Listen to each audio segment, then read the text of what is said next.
Imagine standing at the edge of a frozen river, the kind that doesn't simply mark a border, but divides two entirely different realities.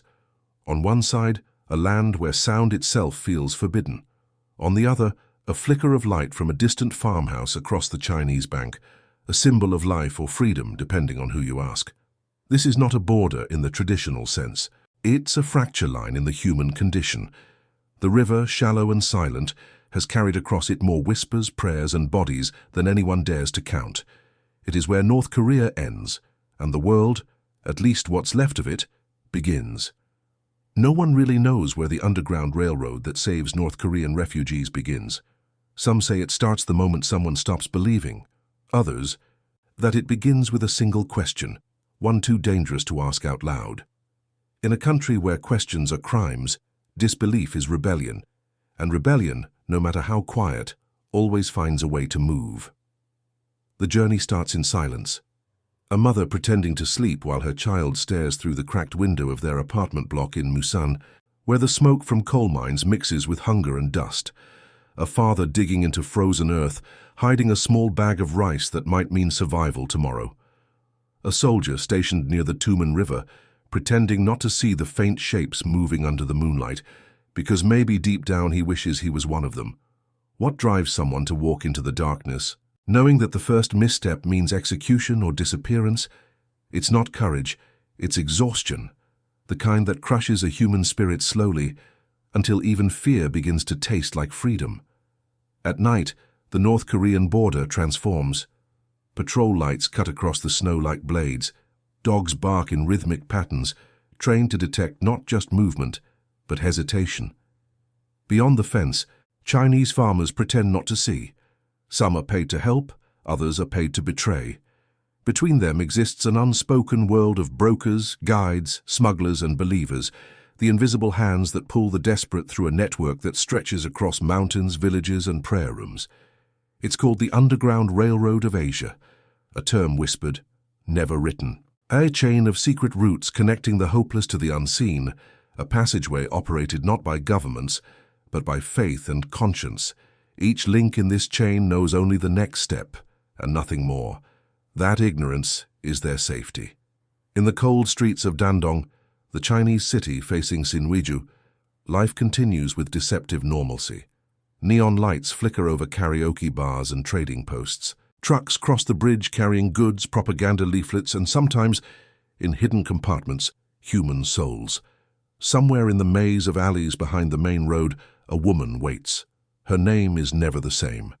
Her phone number changes every week. She holds no weapon, but every minute she remains alive is an act of war against silence. She is one of the conductors, civilians who risk everything to move refugees from one safe point to another.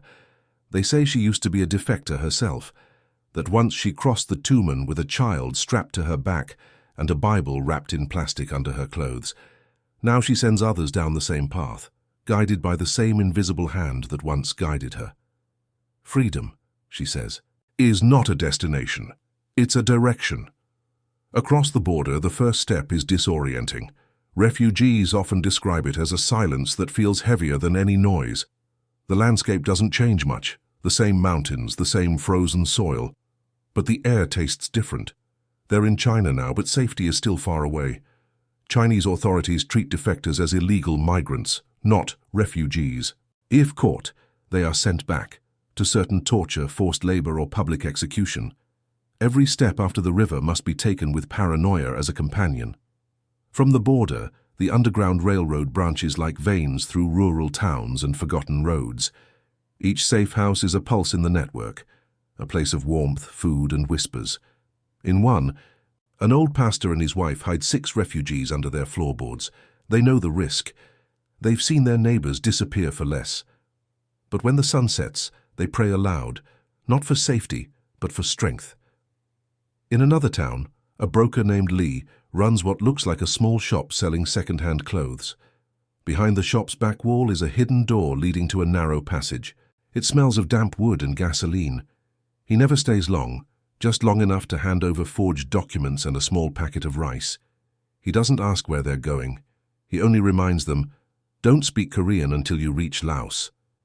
This network, This invisible architecture of mercy stretches across thousands of kilometers through China, Laos, Vietnam, and Thailand. The end of the line, for most, is a South Korean embassy or a Christian shelter in Bangkok, but few make it that far. Many vanish somewhere between checkpoints and betrayal. The system isn't perfect. It's a miracle that it exists at all. Back in North Korea, the punishment for attempting escape extends beyond the individual. Families are erased from records, deported to labor camps in the north, where temperatures fall below freezing and names lose their meaning. The government calls it collective responsibility. The people call it hell. And yet, despite the risk, the flow of defectors continues, not in large numbers, the border is too dangerous for that, but in a steady, stubborn trickle that refuses to die. For every defector who escapes, 10 more dream of it.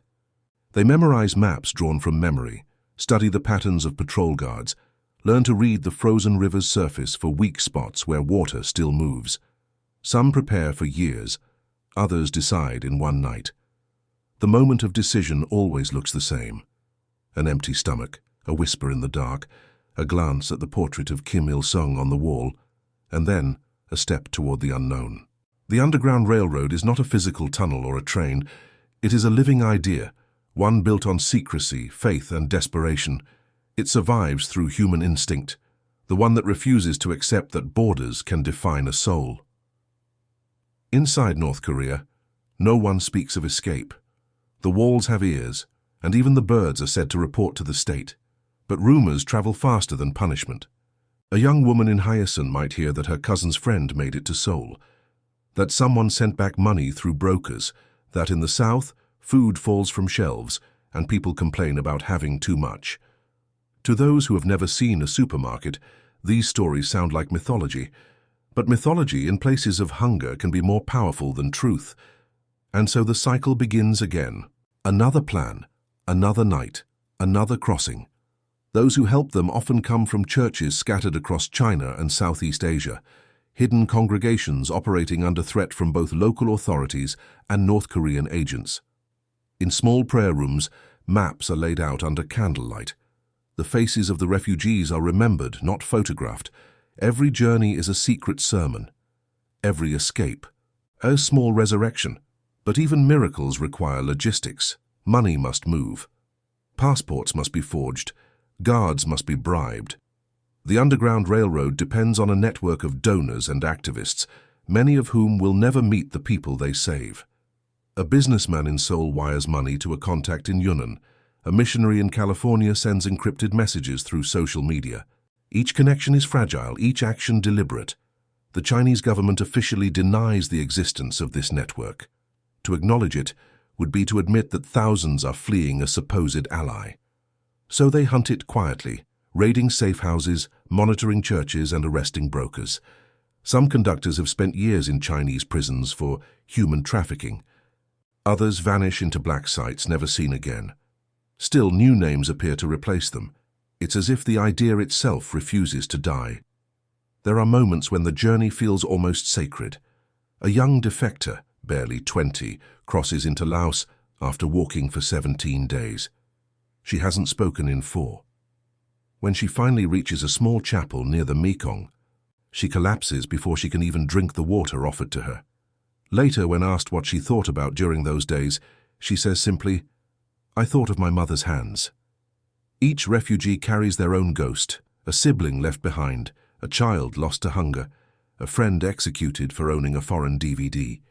These ghosts travel with them, haunting their dreams and guiding their steps. They are the invisible passengers of the Underground Railroad. The first block of the journey is always survival. The second, identity. Once outside North Korea, refugees must learn to be invisible. Their accent, their posture, even the way they hold chopsticks can betray them. They must mimic Chinese dialects, memorize local gestures, and avoid eye contact. For those born under total surveillance, anonymity is both liberating and terrifying. The irony of freedom is that it begins with pretending to be someone else until you can finally remember who you are. Some defectors are caught early. The Chinese police are efficient, and North Korean agents operate under diplomatic cover. In cities like Shenyang or Changchun, surveillance cameras watch every corner. For a defector, one wrong step, a foreign word, a nervous glance, can end everything. Repatriation is worse than death. Survivors speak of torture designed not to extract confessions, but to erase the desire to ever escape again. And yet, even those who are caught sometimes find ways back into the system. The network never abandons its own. Bribes are arranged, prison guards are paid. And in the chaos of corruption, hope finds cracks to slip through.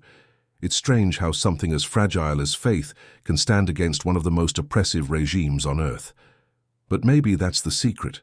The Underground Railroad is built not on strength but on weakness, on the simple refusal to surrender. Every house, every hidden room, every whispered prayer becomes a rebellion against the machinery of control. Far from the border, in cities where no one speaks of North Korea aloud, people still gather to listen. Former defectors share stories of the nights they crossed the river, the faces they left behind, the ones who didn't make it. Some weep, some don't, all remember. And through memory, the railroad continues to exist, not just as a network of movement, but as a collective conscience. The camera drifts back to the frozen river. The night is still. The faint glow of floodlights trembles on the surface. Somewhere, a child wakes to the sound of distant barking dogs and wonders if the noise means someone is escaping tonight. Maybe it's a stranger. Maybe it's someone they know. In the darkness, borders blur.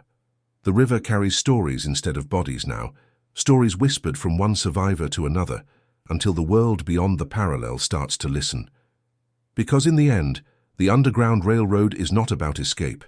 It's about the oldest human instinct of all, to move toward the light even when you don't know what waits on the other side. There is a rumor that in the northern provinces of North Korea, the night is not silent. It hums. It hums with the sound of electric current leaking through barbed wire, with dogs pacing against metal fences, with the faint whisper of human breath carried by the wind. It is a sound few outsiders will ever hear. And yet, for those who listen closely, it tells a story, the sound of a nation trying to contain its own people. Every escape begins in darkness, but the darkness is not accidental. It is cultivated. The North Korean state was built on the mastery of fear.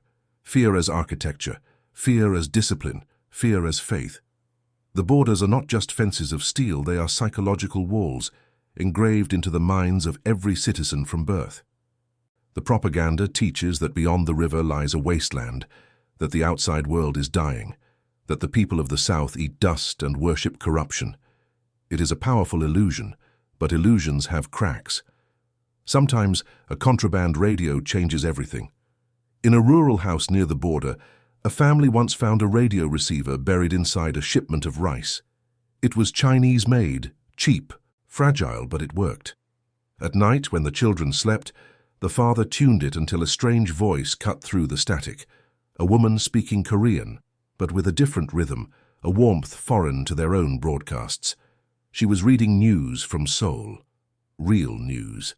Not the kind that praised the supreme leader, but stories of traffic jams, elections, music awards, mundane, ordinary life. It was that ordinariness that felt revolutionary. The Underground Railroad doesn't only move bodies, it moves information. Radios, memory cards, USB drives, smuggled DVDs and cell phones, all part of the invisible rebellion. A single South Korean drama can undo years of indoctrination. People begin to see laughter, love, conflict, emotions too human to be fabricated. And once the illusion collapses, no amount of fear can hold it together again. It is often said that those who choose to flee do not seek freedom first. They seek truth. Freedom is what follows. The journey of revelation often begins with disbelief. A young soldier near Chongjin discovers that the enemy he's been trained to hate wears the same clothes, listens to the same songs, eats the same food. A teacher realizes that her students' textbooks recycle the same paragraphs year after year, as if knowledge itself has been arrested. A trader crossing into China for business glimpses prosperity and realizes that everything she's been told about capitalism is a lie. Each revelation is a spark, and sparks, when shared, become wildfires. The state fears these wildfires more than it fears weapons. That is why its control is absolute. surveillance disguised as protection. There are neighborhood informants called inminbanjangs assigned to monitor 10 to 20 households. They record who visits whom, what music they play, what books they read. They even listen for foreign accents in conversation. Every citizen is both a prisoner and a guard. To speak against the state is to vanish. To think against it is to risk everything. And yet, despite this omnipresent fear, the Underground Railroad thrives. It thrives because fear, once understood, loses its power. One former border guard recalls his first act of disobedience. He looked away. It was winter. The moon was bright enough to illuminate the ice. He saw two figures, a woman and a child, crawling on their hands and knees across the frozen Tumen River. He could have fired. He could have shouted. Instead, he turned his head, closed his eyes, and let them pass. I realized, he would later say, that they were not escaping us. They were escaping hunger. That night, he too became part of the railroad, though he didn't yet know it. Across the river in China, brokers and pastors wait for signals. They use coded language, apples for children, rain for safe passage, winter for danger. Money travels through underground channels disguised as business transfers. The system depends on deception as much as it depends on faith. In Dalian, a man named Park, himself a defector, operates a network of shelters hidden behind a furniture factory. Each room holds 2 or 3 refugees at a time. They are fed, clothed, and given new names. Park's face is calm, but his eyes carry the weight of every person he's lost to betrayal. "We save them," he once whispered to a journalist, "but we cannot save them all." The first stage of escape is crossing into China. The second is staying alive. Chinese authorities, pressured by Pyongyang, actively hunt defectors. Refugees live in constant motion, moving from one safe house to another, sometimes daily. They cannot work, cannot go to school, cannot call home. Children learn to stay silent. Mothers teach them to breathe quietly, even in their sleep. The psychological toll is immense. For many, it feels less like freedom and more like limbo.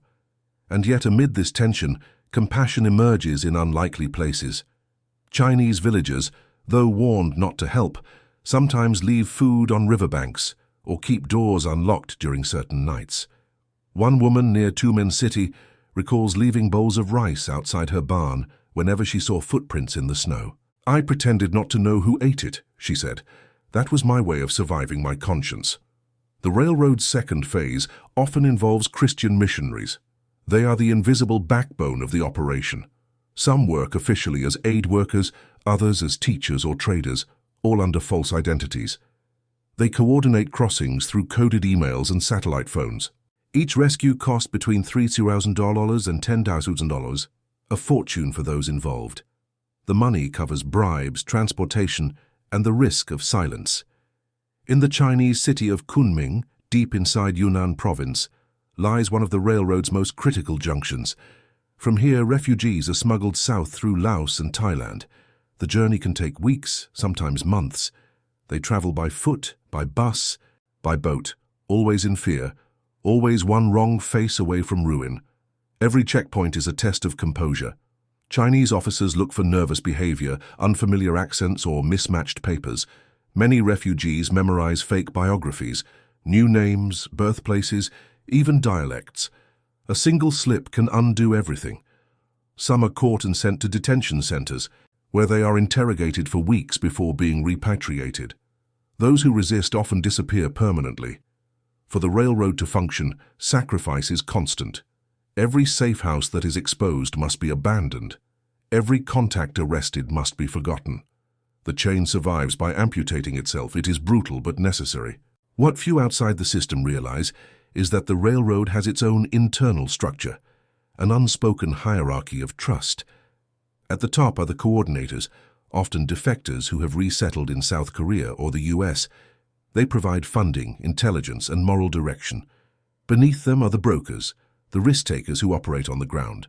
They navigate corrupt police, rival smugglers, and the volatile politics of the borderlands. At the base are the volunteers, locals who offer food, shelter, or silence. Each level knows little of the others by design. If one link is broken, the rest can survive. It is an architecture built on compartmentalization, a paradoxical blend of secrecy and solidarity. The railroad is not static, it evolves with danger. When one route is compromised, another emerges. When satellite surveillance increases, crossings shift to night or bad weather. When informants infiltrate, the network changes its codes. It is a living organism, adapting faster than any government bureaucracy can track. The most remarkable aspect of this system is that it functions almost entirely without central leadership. It is a movement born from necessity, not ideology. Its members are united not by doctrine, but by empathy. Still, the dangers are staggering. The North Korean regime sends agents across the border to hunt defectors and assassinate key organizers. Some pose as refugees to infiltrate the network. In 2011, a pastor in Dandong was stabbed outside his church by an unknown assailant. He had helped over 300 defectors reach freedom. His murder was never officially solved, but everyone knew where the order came from. Despite this, the railroad grows stronger each year. Technology has made it more agile. Encrypted messaging, digital currency, and satellite maps allow coordinators to guide refugees in real time. A defector hiding in a pig farm in Jilin can now receive GPS directions from Seoul, sent by someone who once fled through the same forest. It is modern resistance powered by ancient compassion, and yet for every success story, there are countless tragedies buried in silence. A mother captured at a Chinese checkpoint, a child dying of exhaustion before reaching Laos, a family betrayed by the very broker they trusted. Their stories vanish into the margins of history, known only to those who keep the railroad alive. To outsiders, it might seem impossible that such an operation exists within the grasp of two authoritarian regimes, North Korea and China. But the truth is that tyranny always underestimates the human heart. The railroad's greatest strength is its invisibility. It operates not through confrontation, but through evasion. It survives not by overpowering the system, but by slipping through its cracks. For defectors, the first real moment of freedom often comes not at the end of the journey, but in the middle, somewhere deep in a Laotian jungle or aboard a smuggler's boat. It's when they realize no one is chasing them anymore. The silence feels unnatural at first. Freedom, after all, has no sound. But even then, guilt remains. Most leave family behind. In North Korea, their loved ones are punished as traitors. Some refugees spend years trying to smuggle money back to them, using brokers along the same railroad that once saved them. Each transfer is dangerous. Each phone call is a risk. Yet they continue because love, like fear, travels faster than any border patrol. There is a saying among defectors, the escape never ends. It means that freedom is not a single act of defiance, but a lifelong reconciliation with survival. Many who reach South Korea struggle to adapt. They face discrimination, cultural shock, and isolation. The railroad saves bodies, but the soul takes longer to heal. Still, when they gather, sometimes in secret, sometimes openly, they share stories of the nights under the stars, of the strangers who helped them, of the faces they never saw again. These stories form an oral history of courage and faith passed down like sacred scripture, and in those stories something extraordinary emerges, a pattern of light. Every border crossed, every door opened, every hand extended, each is a fragment of that light. Together, they form a constellation invisible on any map, yet real enough to guide the lost. The revelation is not just that an underground railroad exists, it's that it persists, not because of politics or power, but because ordinary people refuse to accept that others should live without choice. The hum of the border continues, the electric fences buzz, the dogs bark, the river freezes and thaws, but beneath it all, unseen, the current of human will flows stronger each year. It's the sound of life pushing back against control, of truth carving its way through lies. And somewhere right now, under the dim light of a winter moon, another family takes their first step into that current, chasing the faint echo of a promise whispered across generations, that freedom, no matter how far, is worth the journey. By the time most defectors reach the Chinese mainland, they have stopped believing in safety. What they carry with them is not hope, it is fatigue that looks like faith. The body learns to move, even when the mind has surrendered. Every step is a negotiation with fear, every silence a survival tactic. The Underground Railroad, for all its hidden mercy, is not a path of salvation. It is a descent into the raw anatomy of endurance. The world they leave behind never really leaves them. In their sleep, they still hear the morning loudspeakers of their villages, the same revolutionary songs that woke them every day at dawn. They remember the slogans painted on concrete walls. Let us live our lives like the great leader teaches. They remember the rhythm of obedience, the choreography of pretending. For years they bowed, smiled, recited, and now, walking through the Chinese countryside in the middle of the night, they don't yet know how to be unobserved. Their eyes instinctively dart to corners, expecting cameras, expecting someone to be watching. For defectors, the psychological journey is longer than the physical one. Hunger becomes manageable. Exhaustion becomes routine. But silence, the silence of disbelief, is unbearable. They have seen too much to fit back into the old world, and not enough to understand the new one. Somewhere along the route, between the first house of refuge and the last checkpoint before Laos, their souls fracture. Freedom demands a price not measured in miles, but in pieces of the self left behind. There is a story told among the conductors about a boy 12 years old who crossed the Tumen River during the spring thaw. He traveled with his mother, carrying nothing but a small notebook and a pencil.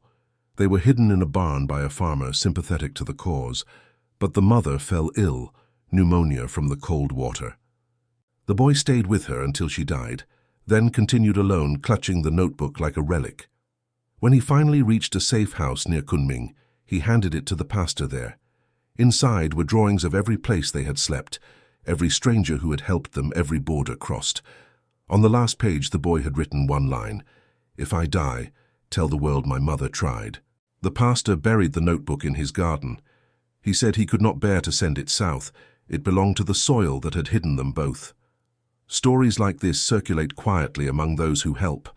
They are reminders of why they continue even after betrayal, even after prison, even after losing everything. Because sometimes the only thing more unbearable than risk is doing nothing. The descent is not only human, it is systemic. The railroad operates within a labyrinth of danger constructed by two governments that pretend it doesn't exist. China sees defectors as political inconveniences, bargaining chips in negotiations with Pyongyang. North Korea calls them traitors, rotten branches cut from the tree of loyalty. Between these two powers lies a gray zone where morality suffocates under legality. Those who save lives are labeled criminals. Those who return the captured are praised as allies. It is in this gray zone that the railroad truly lives.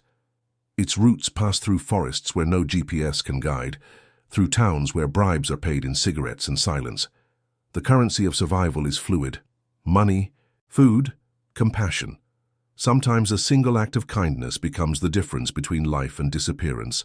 One woman, once a doctor in North Hamgyong, describes her escape as a sequence of dissolving identities. In North Korea, she was respected. In China, she became an illegal. In Laos, a ghost. By the time she reached Thailand, she no longer recognized her own face in the mirror. "Freedom," she said later, "feels like forgetting who I was supposed to be." Her words echo through refugee shelters in Seoul, where psychologists treat trauma that has no name, only repetition. The trauma is cyclical. Many defectors dream not of their escape, but of being dragged back. They wake up drenched in sweat, convinced they are once again in interrogation rooms. These rooms, survivors say, are never quiet. There is always sound, footsteps, dripping water, the rhythmic hum of fluorescent lights that never turn off. Torture in North Korea is as psychological as it is physical. It aims not to kill the body, but to convince it that resistance is meaningless. In Camp 14, a name whispered like a curse among refugees, prisoners are taught to inform on one another. Children report their parents. Friends disappear overnight. The concept of trust is erased deliberately. The railroad, therefore, is not only a network of escape, it is the slow restoration of that trust, rebuilt across borders. Every safe house, every handshake, every whispered prayer is a rebellion against the conditioning of fear. As refugees descend deeper into the journey, They also descend into humanity's rawest form. They see both the best and worst of people, kindness that risks everything, cruelty that costs nothing. In one village, a Chinese officer secretly allows a group to pass, knowing his superiors would punish him.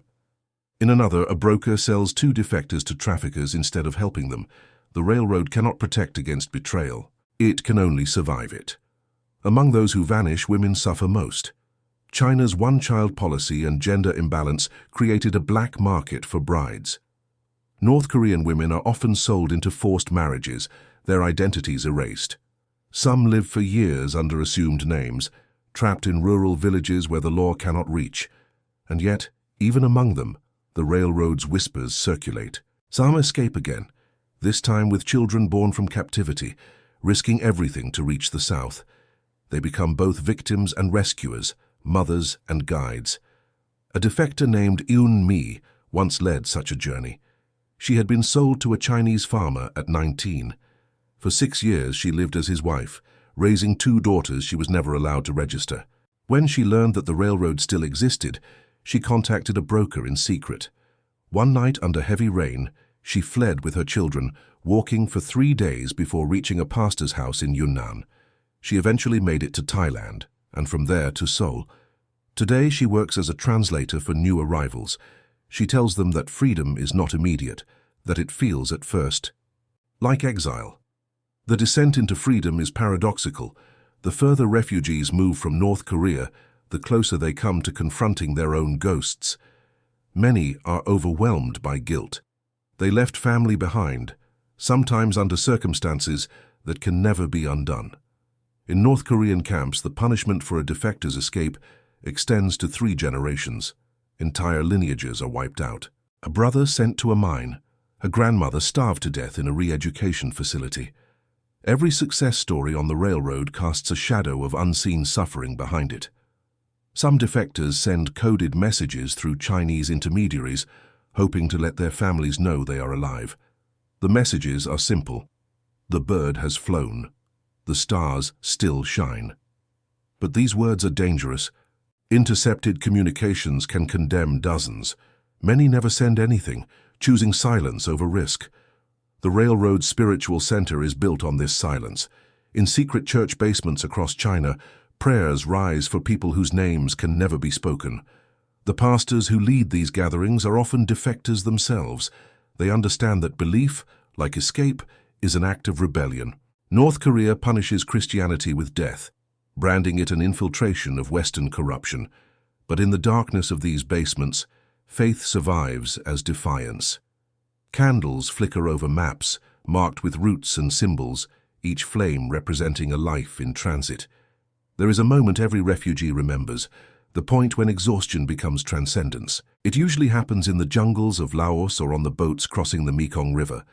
Hunger and fear dissolve into something else, an emptiness that feels infinite. In that void, many say they feel a presence, something neither political nor religious, but purely human. A sense that they are not alone, that the thousands who came before are walking with them still. But the descent has no guarantees. For every refugee who reaches the end of the line, others vanish into prisons, rivers, or nameless graves. Their existence is denied by every government involved. The railroad buries its dead in whispers. They went ahead, is what the survivors say. They reached another border. In Seoul, the survivors live in a fragile twilight. The government gives them apartments, stipends, and psychological counseling. But freedom, after years of captivity, feels disorienting. Streets are loud. Choices are endless. They no longer have to report their daily movements, but they still wake at the sound of sirens. Some isolate themselves, haunted by guilt or suspicion. Others join advocacy groups, speaking publicly against the regime that made them invisible. Yet even here, the railroad continues. Many defectors become part of the network that saved them. They send money, advice, and courage back across the river. Some return to China in disguise, unable to bear leaving others behind. It is said that once you walk the railroad, you never stop walking it, because your footsteps echo in those who come after. The deeper one looks, the clearer it becomes. The railroad is not only a path of escape, it is a map of resistance written in human hearts. Each crossing is a refusal to accept despair as destiny.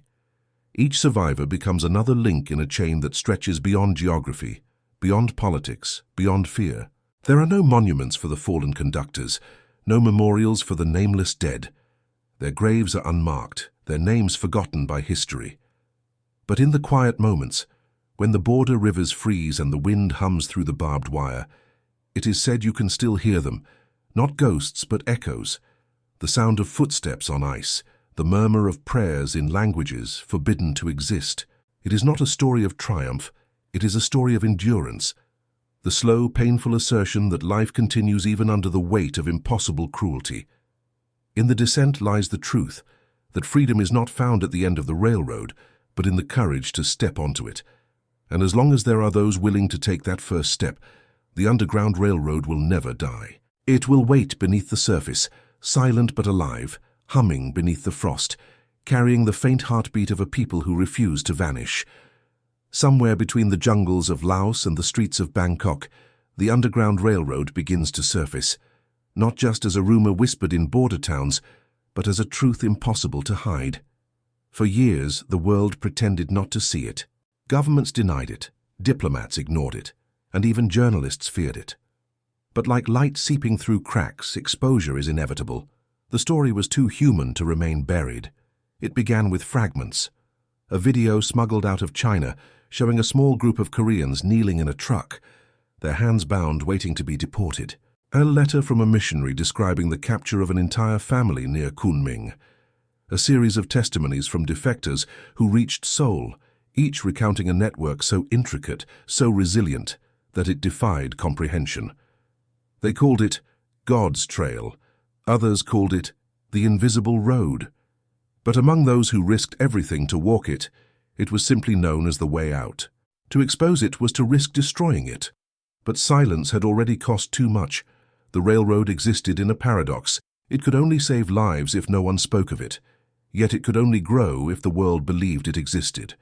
Those who decided to reveal its workings did so with trembling hands, aware that their words could either inspire aid or invite death. One of the first to speak was a South Korean pastor named Kim, who had guided hundreds of refugees from China through Laos into Thailand. He appeared in an interview, face blurred, voice altered. "We are not heroes," he said. "We are just people who cannot close our eyes anymore." He described nights of hiding in cornfields, bribing soldiers, and driving trucks loaded with terrified passengers pretending to be migrant workers. When asked why he continued despite arrests and death threats, his answer was disarmingly simple: "Because I still remember what hunger sounds like." That interview aired only once, on an obscure international channel. The Chinese government protested. North Korea denounced it as imperialist propaganda. But something irreversible had begun. Activists around the world started tracing the outlines of the railroad, piecing together testimonies, satellite images, and migration data. The invisible became visible.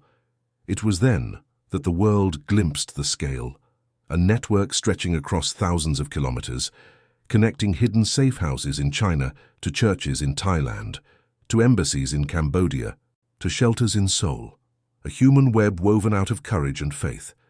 What had once been dismissed as isolated acts of charity revealed itself as one of the most sophisticated rescue operations on Earth.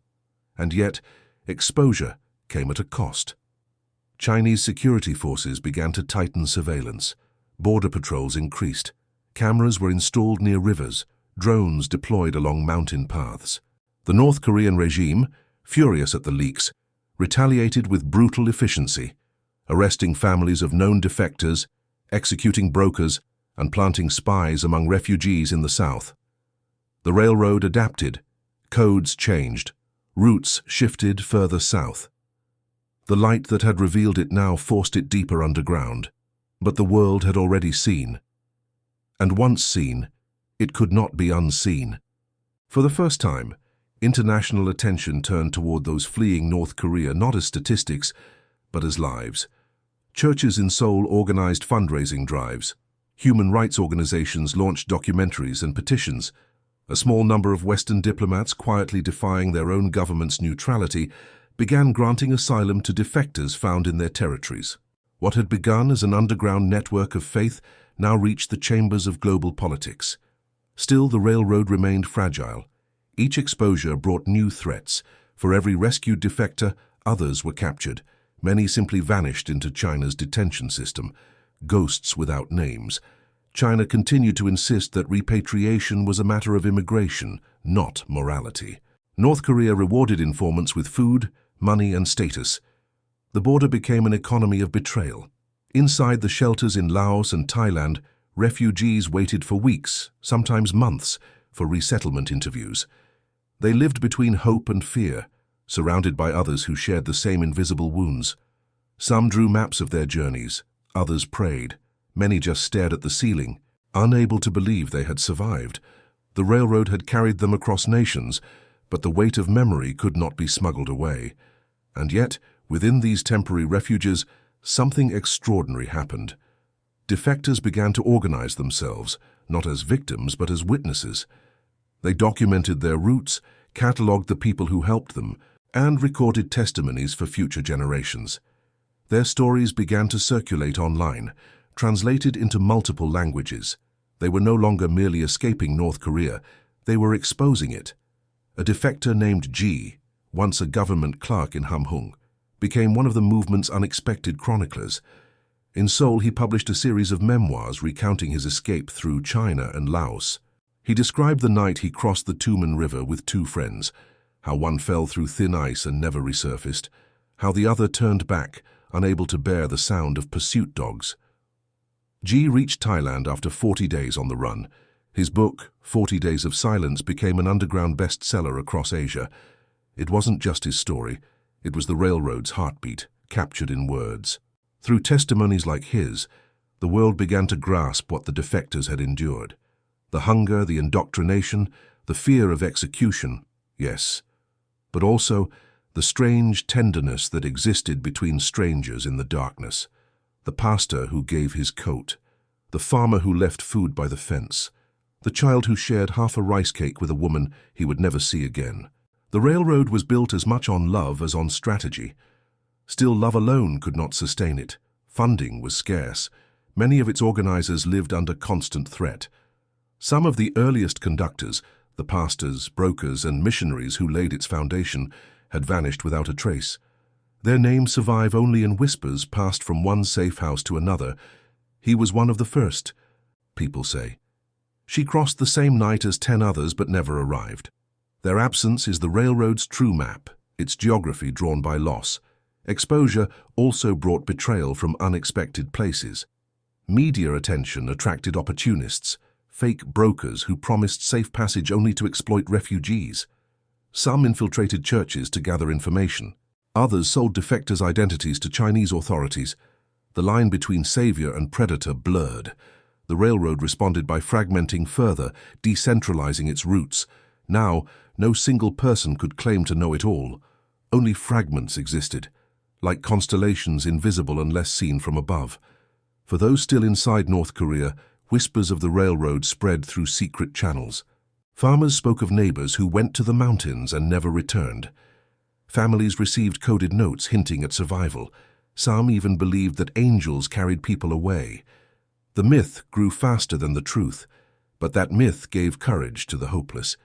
It became the most dangerous rumor in the country, that escape was possible. The exposure of the railroad forced the world to confront an uncomfortable question. How many lives can be saved before compassion becomes a political act? Nations debated asylum quotas, humanitarian aid, and diplomatic relations. But in the shadows, the network continued indifferent to politics. It existed not because of governments, but despite them. A journalist once described meeting a defector in Thailand who refused to give his name. When asked why, the man said, "Because I'm not done running." That phrase became a symbol of the railroad itself, a movement always in motion, never resting long enough to be caught.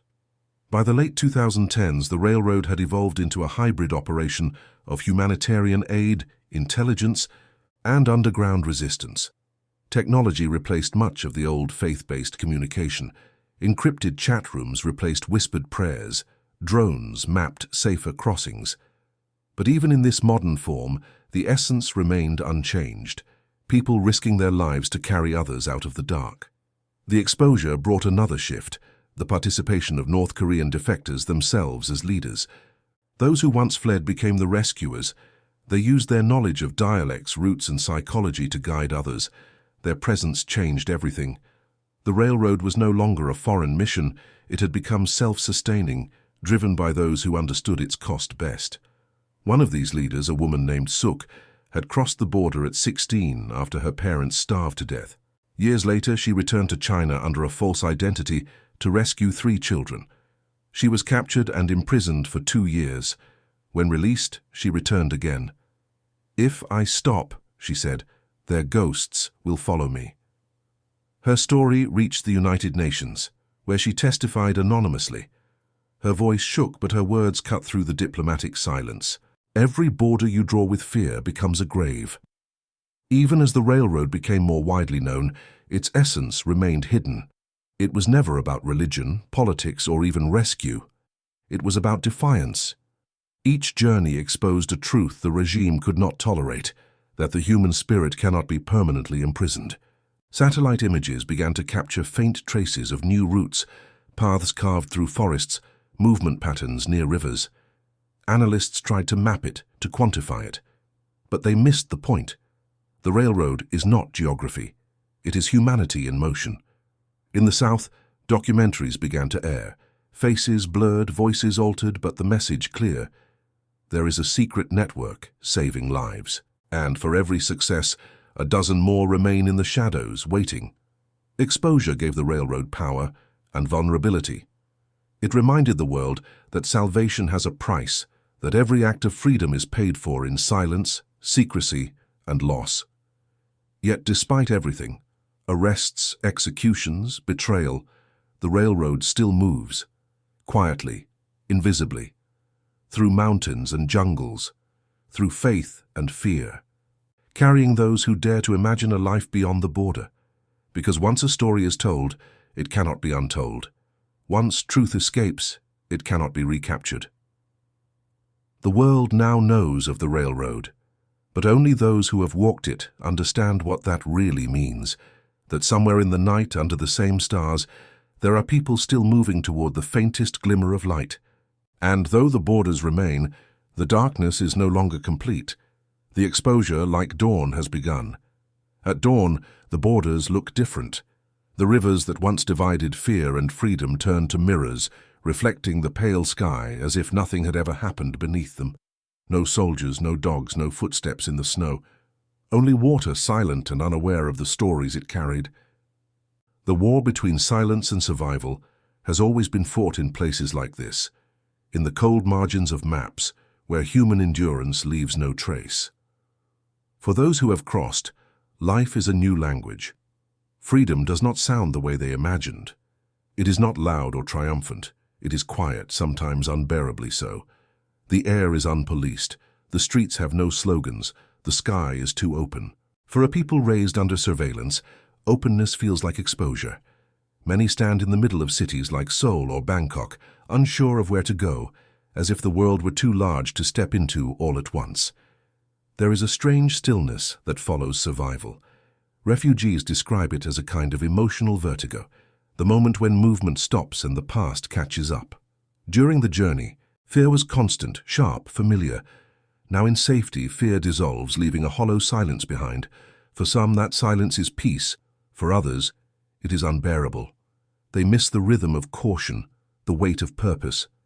In freedom, they no longer know what to guard against. Psychologists in Seoul call it the invisible border. It cannot be crossed by foot or boat, and yet it stands between the life they fled and the one they are meant to live. They arrive with new names, new clothes, and new identities, but they still flinch at sudden noises. Some still whisper when they speak. Others refuse to look at their own reflections, as if afraid to meet the person who survived. In small apartments funded by resettlement programs, defectors learn to use smartphones, navigate subways, and apply for jobs. They attend orientation classes where instructors teach them how to live in a capitalist society, how to open a bank account, how to rent an apartment, how to pay taxes. But there are no classes for loneliness. There are no lessons for the guilt that haunts those who left loved ones behind. At night, many sit by windows, watching the city lights, wondering if their families are still alive on the other side of the river. Those who were once saved by the railroad often return to it in spirit. They volunteer at shelters, translate for new arrivals, or send money through the same channels that once guided them. The cycle continues. One generation of refugees becomes the guardians of the next. It is how the railroad survives, through memory passed hand to hand, through compassion inherited rather than taught. Freedom for them is not a destination, it is maintenance, a daily act of remembering why they ran and what it cost. They know that safety can be a kind of amnesia, and that forgetting is its own form of captivity. So they tell their stories, quietly, carefully, as if tending to a sacred fire. Each retelling is an act of preservation, not for themselves but for those who will follow. There are organizations now, public and hidden, that trace their roots back to the railroad. They operate under neutral names, human rights foundations, humanitarian councils, but their spirit remains the same. They raise funds, coordinate rescues, and negotiate asylum. Many are run by former refugees who have rebuilt their lives in the South, the United States and Europe. They are proof that even the smallest spark of mercy can become a chain of light. But even in the open, they still live under shadow. North Korean agents have hunted defectors abroad, kidnapped them, poisoned them. The message is clear. Escape does not end at the border. Freedom is fragile. Conditional. The railroad may no longer be fully underground, but it is never safe. Every interview, every testimony, every photograph carries risk. Yet risk has always been the heartbeat of the movement. To speak, even softly, is rebellion. To remember, even in safety, is resistance. And so they keep speaking. They speak not to accuse, but to bear witness. They know that truth, once spoken, can never return to silence. When historians look back on this era, they will see the railroad as both a humanitarian miracle and a moral indictment. It reveals how borders can be both physical and psychological, how nations can build walls not just of concrete, but of denial. It shows that while governments debate, individuals act, and that the quiet courage of a few can redeem the conscience of many. Some say the railroad has changed form entirely, that it now exists more as memory than movement, that technology, diplomacy, and politics have made its roots obsolete. But those who know it best will tell you otherwise. They will tell you that as long as there are people willing to run, and others willing to guide them, the railroad still breathes. It is quieter now, harder to trace, but alive. It exists wherever someone hides a refugee, whispers directions, or prays for a stranger's safety. In the borderlands of China, there are still nights when the wind carries faint sounds. Boots crunching on snow, dogs barking in the distance, the soft splash of a river disturbed. Somewhere in that darkness another crossing begins. Another life shifts from one side of the map to the other. Another chapter of the same ancient story unfolds. Because this is not just the story of North Korea. It is the story of every place where fear tries to make silence permanent. It is about what happens when human beings refuse to obey that silence. The railroad is proof that compassion can be organized, that mercy can be systematic, that empathy can move faster than tyranny. The truth is that the railroad was never about escape alone. It was always about what happens after, the rebuilding, the remembering, the refusing to let suffering become invisible again. It taught the world something inconvenient, that even under total control, people will dream. Even under total darkness, they will find a direction. Years from now, when the regime eventually falls, and it will, the stories of those who fled will form the true map of the nation. Not the one drawn by generals and propagandists, but the one traced by footsteps in the snow, by prayers whispered under bridges, by names carried through jungles and deserts. It will be a map of courage written in invisible ink, visible only to those who know what it costs to leave. In that future, perhaps children will learn in classrooms about the railroad that once stretched across Asia. They will read about the people who risked everything to carry others toward freedom, and they will wonder how such a thing could have existed in secrecy for so long. Maybe they will see it as history, but those who remember will know it was never history. It was the quiet pulse of humanity itself. For now, the world still waits. The borders remain. The river still freezes in winter. But beneath the ice, the current moves, steady and unseen. Somewhere, someone is whispering directions to a stranger, passing along the next link in the chain. The light travels forward. And if you listen closely, if you silence the noise of cities, of politics, of indifference, you can still hear it, the soft rhythm of footsteps in the dark, the breath of people who refuse to vanish, the heartbeat of a railroad that has no tracks, no stations, no destination, only movement, only mercy, only the endless defiance of those who believe that no human being should live without choice. That, in the end, is what survives. Not the fences, not the propaganda, not the regimes that believed they could control even the air their citizens breathed. What survives is the motion, the constant stubborn movement toward light, the kind that no border can contain, no government can extinguish. The railroad is still there beneath the snow, beneath the politics, beneath the silence, waiting, moving, remembering. It is the invisible line that connects the living and the lost, the past and the possible. It is the proof that even in the coldest corners of the world, humanity does not end. And when the final wall falls, when the last floodlight fades from the border and the rivers flow freely once again, perhaps we will finally understand what the refugees always knew, that freedom was never a place, it was a direction.